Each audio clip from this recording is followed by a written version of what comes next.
Un šo nomināciju radīts Siguldas novadā saņēma ģimenes uzņēmums Siaprie, kas ražo ceremoniālo kakao un šokolādi. Uzņēmums nevien rada unikālus produktus, bet arī organizē dažādus tematiski bagātus pasākumus un no visas sirds darbojas savā sfērā.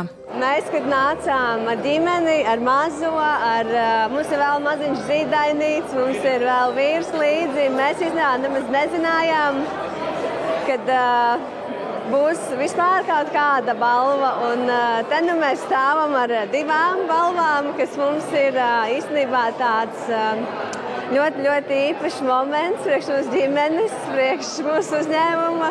Un arī cilvēki, kas pasniedza mums balvas, tie bija ļoti īpaši cilvēki, kas ļoti labi saprot, ar ko mēs nodarbojamies. Uzņēmēja gada balvā 2024 tika sveikti laureāti vēl citās kategorijās. Nominācijā Goda uzņēmējs novada lepnums un citās jomās.